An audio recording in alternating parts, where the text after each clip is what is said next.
Good evening, Bern, and welcome to the Lodge Hope of Karachi, number 337, and our lockdown lecture series, meeting number 66, I believe. It's a great pleasure to welcome you along here again this Tuesday evening, and it's a great delight to see that there's nearly 80 of us this evening to listen to Brother Rolf Keil, one of our previous lockdown lecture speakers. However, before we move on to the entertainment for this evening, Bern, can I please remind you of the Grand Lodge of Scotland guidelines that asks that you have your video camera on and a recognisable name within the screen. If you do have struggles with your bandwidth, Bern, please just drop me a little message in the chat. I won't reply to you, but just know that I'll have read it. Thank you, Bern. Can I also ask you to please sign the virtual tile on our Facebook pages? It gives us that history of the lockdown lecture series, and hopefully sometime in the very near future we'll be able to see you in person along at Rosyth. Well, Bern, it's a great pleasure this evening to welcome back Brother Rolf Keil from Lodge Lessing number 769 in Frankfurt, and he's also a member of Lodge Friendship here in Edinburgh.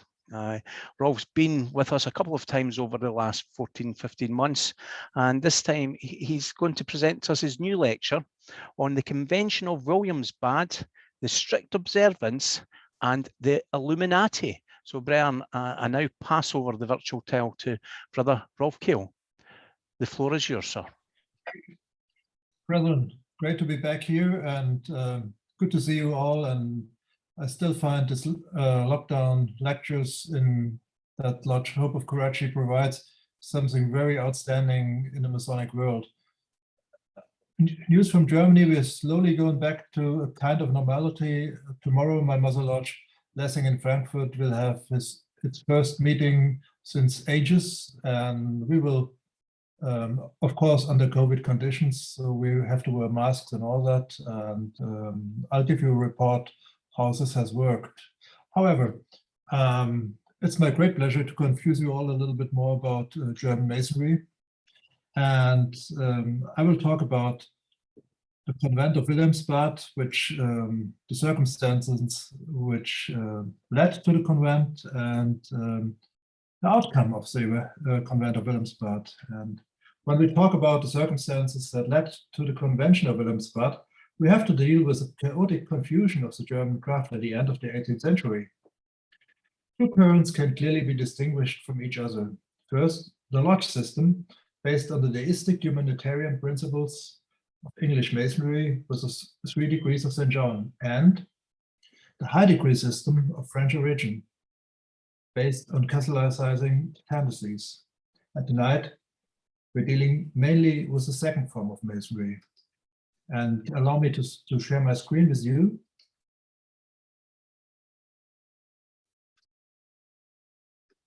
That's it shared. Thank you, Rolf. Good, good, good, good. So,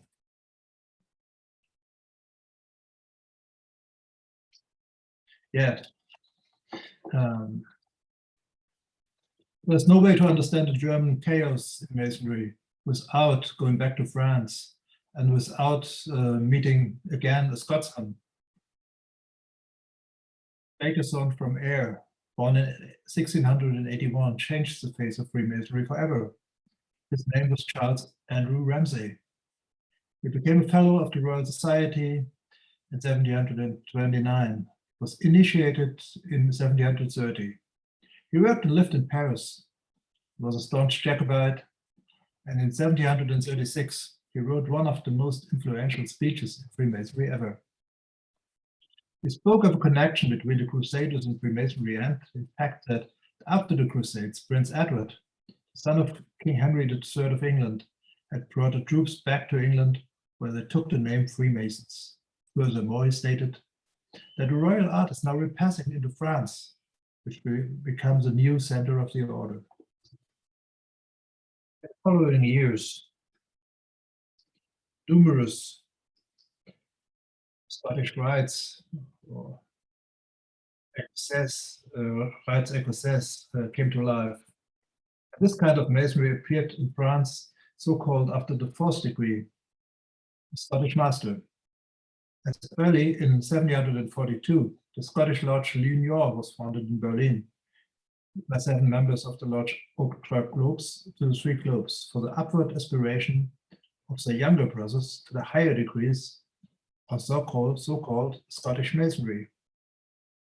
At the core of this movement was a desire to create and systematically educate an elite within the Masonic fraternity. The forms under which this was attempted varied, however. The story of the Scots Master is roughly that at the time of the Crusades, during the reign of William II, many noble Scots were eager to go to the Holy Land, to the Crusades. They arrived in Jerusalem and they sought the holy places again, and at last, after much effort, found among the ruins where the Holy Temple had once stood 4 golden plates lying on the top of each other. In the middle of them, they saw the letter J. They immediately recognized the most holy name of the great architect of the world, fell down on their knees, praised him, and thanked him for his great discovery, and established the Great Royal Order of Scottish Masons in perpetual memory of this important event.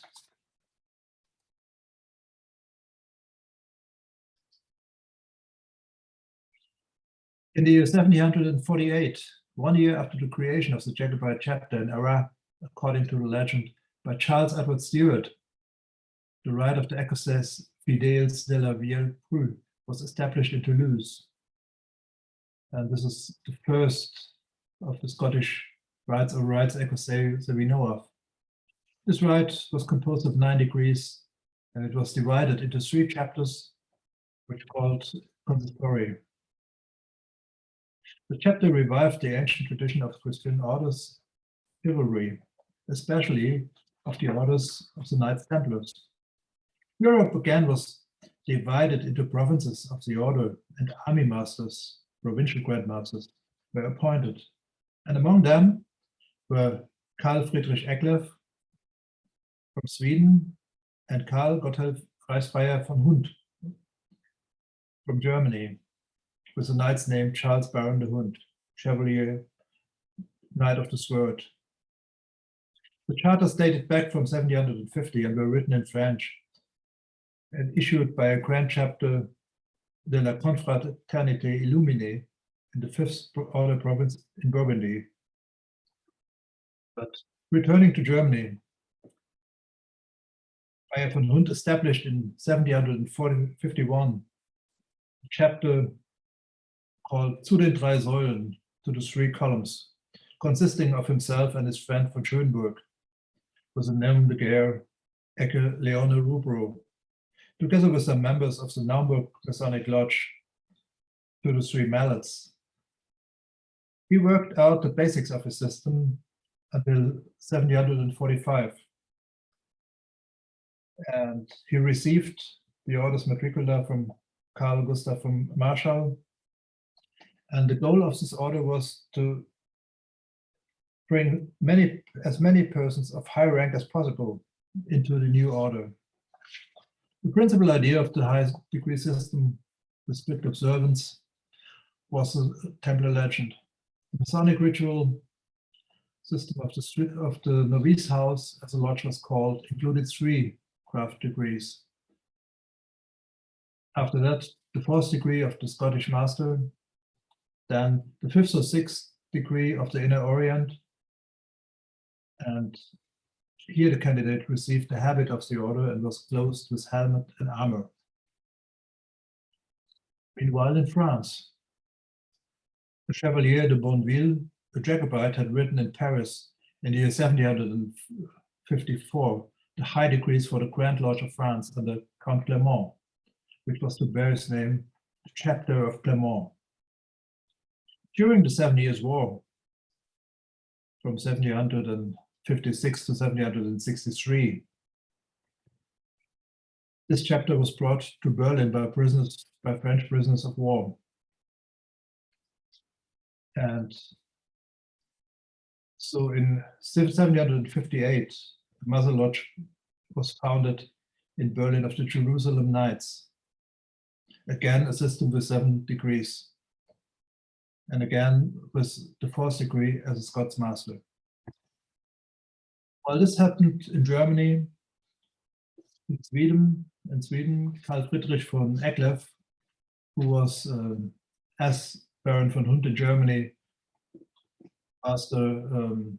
provincial Grand Master of the Glamour system, had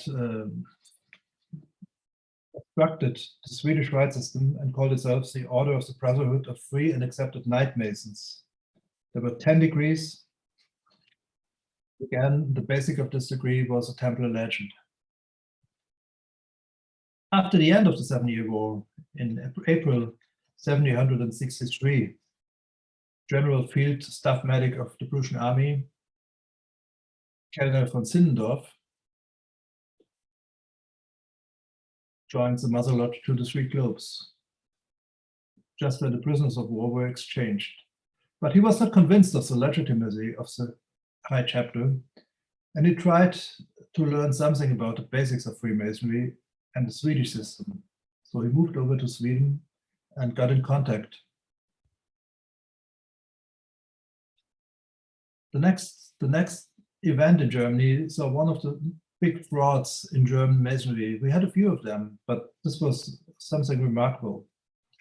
In 1763, a person called George Frederick of Junsen-Funen appeared in Jena with a court of 4 people, declaring himself to be the Knight of the Great Lion of the High Order of the Templars of Jerusalem and the Grand Prior of the True Order of the Knights Templars of the actual Scottish superiors, sent from the hidden Grand Chapter of the whole world in Scotland, with a mission to put an end to the false doctrines of Freemasonry, to reform lodges in Germany according to the true Templar usage, and to establish militia of the order, and to impart to the brethren the enjoyment of the safe treasures and the secret sciences of the ancient order. He declared the superior authority of the Claremont chapter in Berlin for illegitimate, established a new High Chapter, and admitted new knights. He asked the various chapters of the Claremont system to submit to his obedience, and it happened. Deputies came from all sides, delivered their charters to him, and after the solemn destruction, allowed themselves to be readmitted to be the novitiate. Even the army master von Hund paid homage to him, kneeling and in medieval armor. At the event of Altenberge in the year 1764, which thereupon solemnly invested him as the army master. Also, Zinnendorf joined the strict observance at the same time after the convention of Altenberge and became the prefect of the Templin order, province of the order. This convention, to which well-known Freemasons were sent from all over Germany, was a grandly stated event at which Johnson duped his fellow members of the order out of considerable sums of money. He presented himself as a victim of an intrigue by the Prussian king, and under threat of severe punishment if his demands were not met, demanded that some of his knights had to secure his bedchamber by force word. However, Johnson's fraudulent ambitions became shortly known after the pompous convention of Altenberge to suspicious and bruised knights, and the word spread so that Johnson, challenged to the duel by Baron von Hund, had to flee in haste, but stole the order's treasure in the process. After this happened, after this fraud, the strict observance had no significant rivals. The convent acknowledged Hund's authority, and the order grew until there were branches in Russia, in Holland, in France, and Italy. In Switzerland was a membership containing many of the princes of Germany, who were prepared to swear fealty to the order, the unknown superiors, and the provincial Grand Master von Hund. But as it is no wonder harmony did not prevail. A major promoter of the order at this time, von Siddendorf,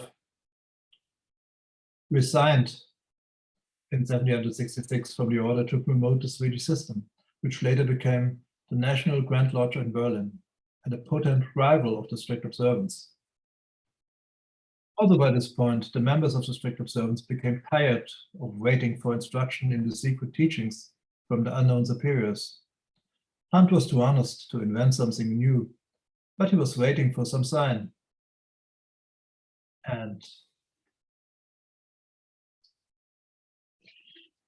in February 1767, a new order, the Clerici Ordinis Templari, attempted to fill in the vacuum.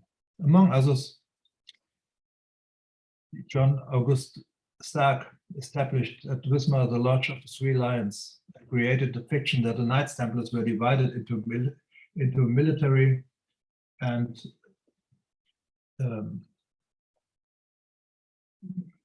priestly members, with the latter possessing a secret mystic learning that they had preserved. Stark claimed to be the emissary of these clerical Templars. Hunt believed him, and an alliance was proposed, which was formalized at the convent of Colo. By 1775, some uncertainty of Hunt's authority had ended dissatisfaction with the clerics' failure to reveal their mystic knowledge, led to another split into another convent, the convent of Brunswick, in 1775 in October. This convent dissolved to great general dissatisfaction, the determination to probe the Templar descent laying ground for yet another impostor called Gugemos, who had first appeared at the Brunswick convent, dropping hints of special knowledge. In April 1776, he issued an invitation to a convent in Wiesbaden, to be held in August 1776, where he gave a long and obscure speech to the practice of the occult sciences.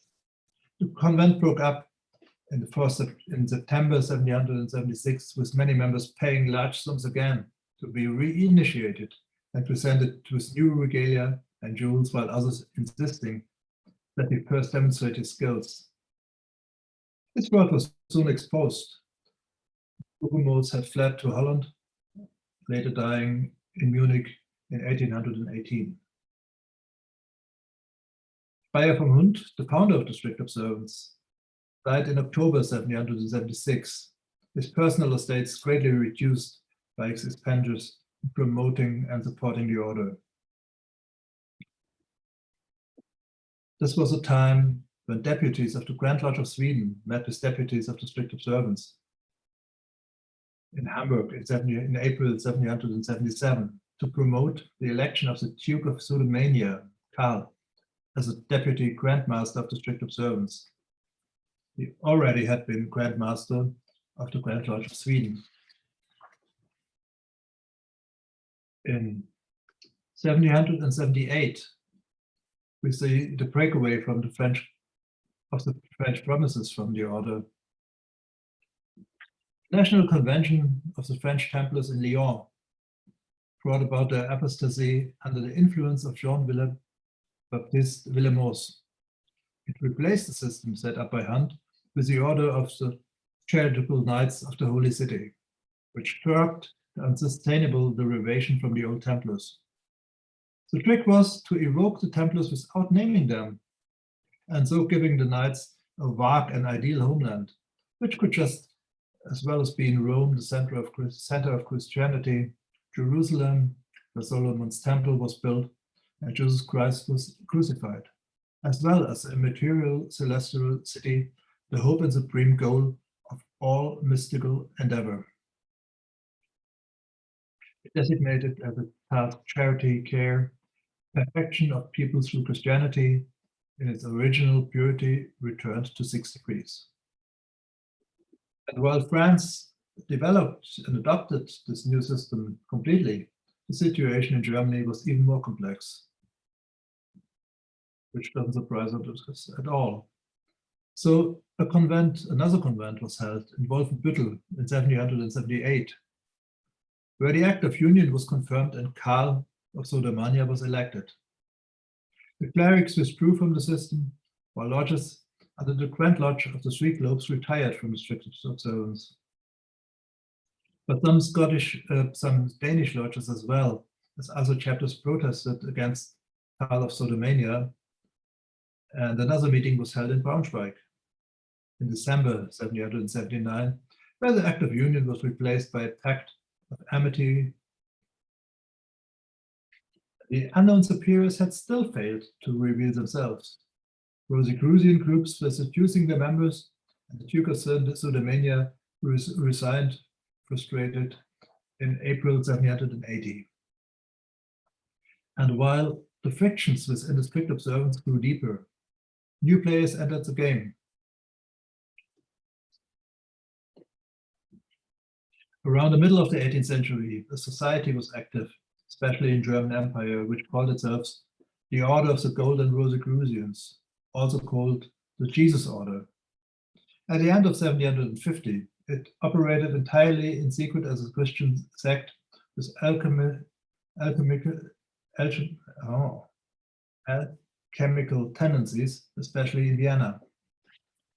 In 1764, its drug circle had been abolished by the sovereign edict, and in 1766 another decree was issued against the so-called Freimaurer and Rosenkreuzerbrüderschaft. And since then, the order had been operating in Berlin.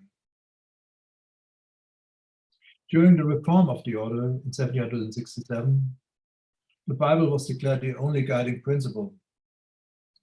In the comprehensive reforms of 1777, the order fundamentally aligned itself with Freemasonry by declaring that it has been invented by the Rosicrucian superiors, and that only they understood the true secret and meaning of Masonic symbolism.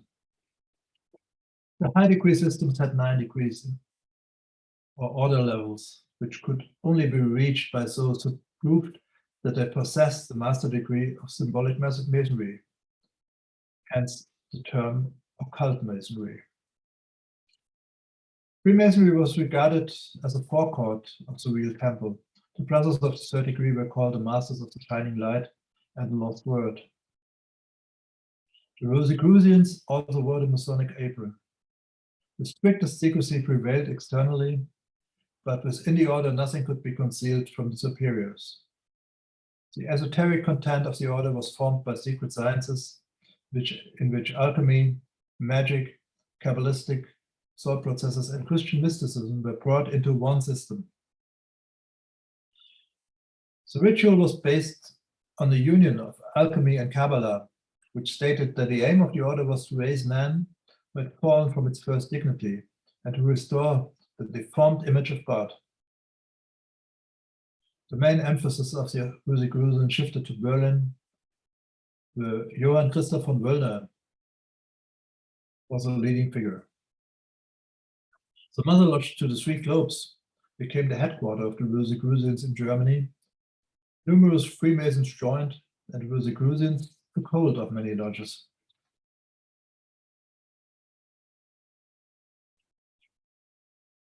While these Gold and Rosicrucians gained influence and power, on the other side of the spectrum, the motives of the Enlightenment were brought a new force to light.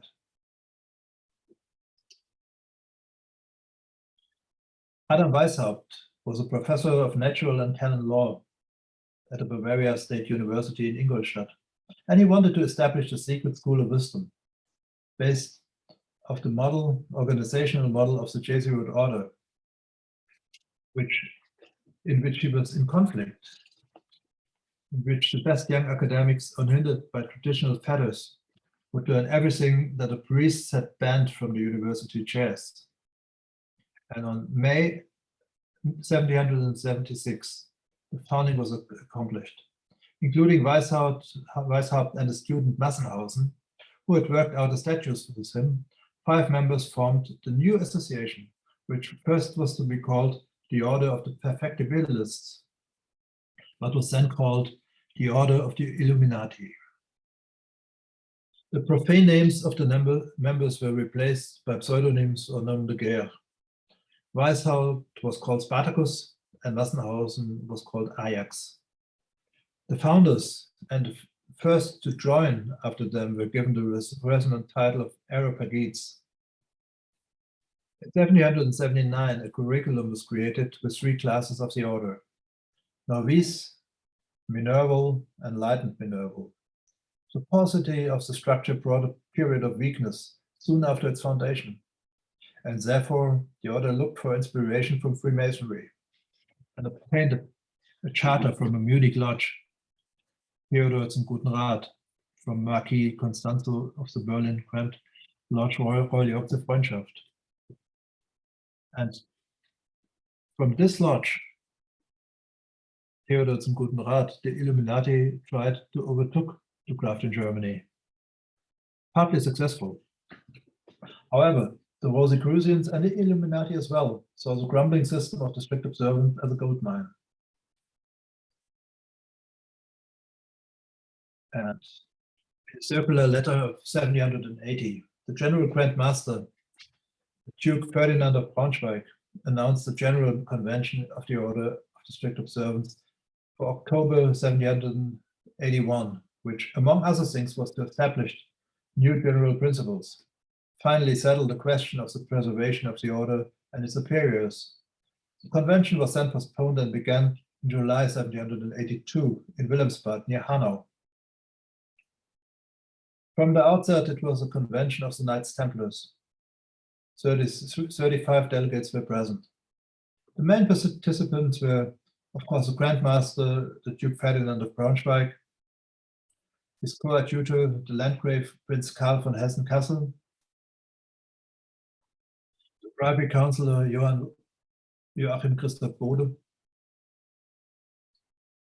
Baron von Dahlberg, the Imperial Chamber Court Assessor Franz von Dittfurt from Wetzlar,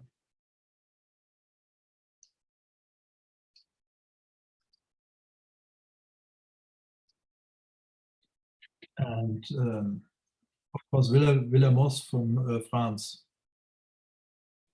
the main founder of the rectified Scottish Rite. There were also non-official participants such as Baron von Knigge, who wanted to be part of the convent, but he wasn't sent by his lodge, so he had to stay. He was stationed in Frankfurt nearby Hanau and tried to influence the conference from the outside. Quite successful. However, the convention held a total of 36 sessions. The question of whether evidence for the affiliation of the Order of the Knights Templars to the system of the strict observance could be produced was examined in lengthy, rambling expositions. One legend after another was laid to rest. It emerged, for example, from death registers checked back to the year 900 that the subprior Carolus of Monte Carmel, to whom the strict observance referred to the legend of Hiram, had never existed.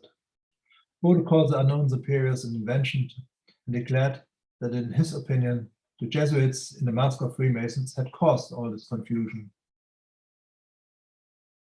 Wilhelmus, who was perhaps the strongest influence, urged the dropping of the Templar order and adoption of this new Lyon system. The voices declaring the continuation of the order of the Temple Ridiculous increased from meeting to meeting. Hartmann in particular advocated that in future the merits should be derived from our own merits and not from those of our ancestors, which is, in my opinion, the point of view which is still actual until today. However,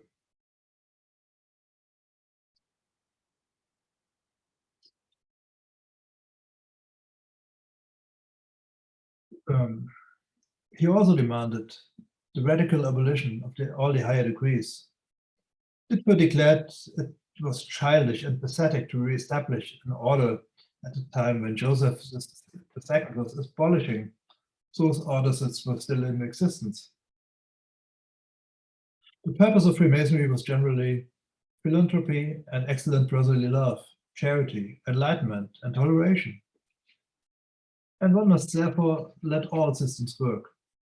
The proofs of dissent from the orders of the Templars were so worthless, and I quote Dittfurt, that we would have to be booed in every court of law with which we appear in it. In the vote, the question of whether the descent of the Order of the Temple was proven was finally answered in the negative. But the vote was weakened by the fact that a certain relationship and analogy between Freemasons and Templars were established. However, there still was opposition to retaining the previous external form of the work, which alluded to the restoration of the Order of the Temple. In future, the certain coherences was to be given through historical instruction, the special and final class of the order, to which at the same time the government of the lower degrees was to be assigned, and the name of Knights of Charity was to be attached. By means of solemn act of reunification, the order of the Knights Templars was buried. On the other hand, it was not possible to decide that the reform should also be expressed in a thoroughgoing restriction of the higher degrees. The majority agreed on the following structure: 3 symbolic degrees, then the Scotsmaster, the Novice, and Knight. Wilhelmus thus won the day with his Lyon system of the charitable Knights of the Holy City. The strict observance faded after the convent, at least in Germany. The system of Wilhelmus did not succeed. The desire for knightly degrees was satisfied by the Grand National Mother Lodge of the Three Popes and by the Swedish Rite in Germany. The fact is that also the Illuminati were not able to use the Wilhelmsbad Convention to succeed the strict observance as a new leading system for Freemasonry. A number of delegates became members. The decisive acquisition was the General Procurator of the 7th province of the strict observance, Johann Wilhelm Christoph Bode. Bode will become the 3rd great central figure of the order after Weishaupt and Knigge. But it was Ditfurth who decisively inspired the pure system of Freemasonry. And I mean this system of the 3 degrees of the Enter-the-Apprentice, of the Fellowcraft, and of the Master. As the Illuminati wanted to make this the basic system in the lodges dominated by them. The result is finally the founding chapter of the Eclectic Union from March 1783. In the correspondence of the Illuminati, one can trace its process of creation and the strategies involved from the perspective of several actors. An important goal of Ditfurth was the final destruction of the strict observance. This will now, and I quote him, this will now cause a barbaric confusion in the system masonry of the upper degrees and in the hierarchy, and the princes will stand alone with their flatterers, with long noses and nothing else. Finish the quote. In this respect, the Eclectic Union can be seen as a preliminary organization of the Illuminati.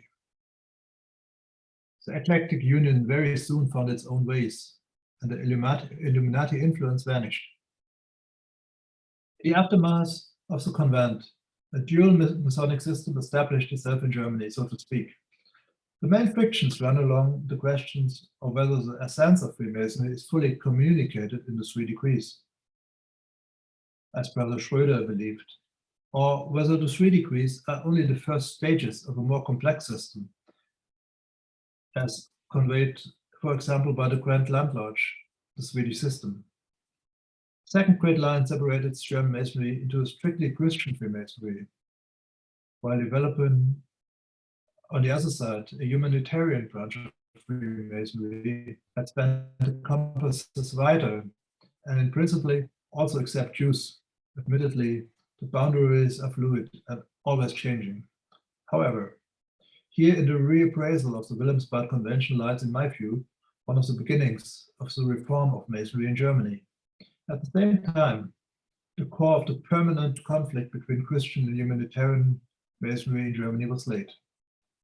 Brethren, I thank you very much for your attention, and I'm happy to answer all questions you may have. And I know this was a lot of stuff and a lot of input, and Brother Gordon will receive a paper which he can, where you can read all this with a little more detail, and Gordon, you may share it with all the brothers who ask for it later on. So thank you very much for listening to me. Okay, Brother Rolf, Keil, thank you once again on behalf of everyone here at the Lodge Hope of Karachi, and for you coming along here this evening and giving us some insight into Freemasonry in your home nation of Germany.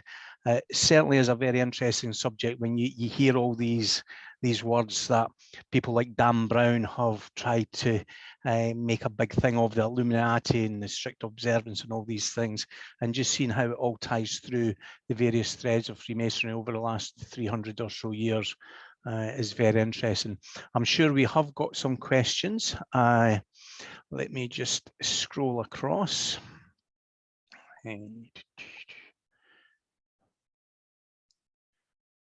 And that's very kind of you to offer to share your paper. And Brian, if anybody does want that, please drop me a message. I will send that on to you later on. So we have a comment from Sean Clark over in Norway. According to some theories, Adam Weishaupt, leader of the Bavarian Illuminati, via his representative, I'll get that, I'll pronounce that word wrong, so I'm just going to jump past it, enticed the assembly with promises of secrets and that the Illuminati possessed, and that people adopted their degree system. They believed that one such convert was Duke Ferdinand. Yes. And through the help of such men like Jean-Baptiste Wilhelmsbad, founder of the rectified Scottish Rite, and his followers brought about a large conversion to Illuminism, which of course we now we know that from this convention would lead to the rise of the rectified Scottish Rite, or Chevalier Beneficent de la Saint Beneficent Knights of the Holy City, and holding true of the to the common disposition of the anti-Mason. They say that this was the time when Jews were allowed to the lodges, and further led Freemasonry as part of the so-called New World Order, since they are not well known for their tolerance of Jews or other non-Christian religions. Thanks, Rolf. So I'm not sure, do you want to comment on that, Rolf? I think it's more of a comment from Sean about what was happening back then. Well, I think in my opinion, indeed, I could agree with most of this you've written, except the fact of Jews in German Freemasonry. It didn't happen until 1800, I guess 41, after the first Jewish lodge in Frankfurt was established by the Grand Orient de France in the aftermath of the Napoleonic Wars, and it later was adopted by the Eclectic Union, but very much later. And this, from this very late start in Germany, Jews became members of the humanitarian branch of Masonry, but not of the so-called Old Prussian Grand Lodges, as Royal York or the Swedish Rite or the Grand National Mother Lodge of the Three Globes. And they were primarily the Christian orders. Absolutely. Okay, yeah. A couple of comments. Very interesting presentation, very interesting, enjoyable, Rolf. Thank you. Eagle mentions Karl of Hessen also established the Norwegian Lodge in Bergen. I see. Sorry, I have to leave. Thanks again. So I think your subject, as you quite rightly said, was quite a deep subject this evening for the Brian, and there's not a huge amount of questions, but I'm certain once the people read your paper as well, there will be other questions that come forward. And as ever, Brian, we will continue the discussion later on this evening on the Facebook pages, and we'll put up background information on some of the personalities that Rolf has mentioned here this evening. There's another comment there, excellent lecture. So Rolf, once again, on behalf of everyone here at the Lodge Hope of Karachi and our visitors to our weekly lockdown lecture series, thank you so much for coming along yet again. Bern, next week we do have a speaker. He's a brother from America, and I'm hoping that he'll come to speak to us about Freemasonry in the Indian Territory and Oklahoma. However, he has still to confirm one of the 2 dates that he gave me, and one is next week.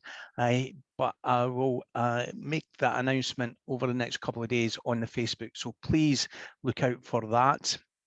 The following week after that, Bern, we have a young author, Alexander Herbert, who has written a book about the Lodge Liberté Chérie, A Light in the Darkness.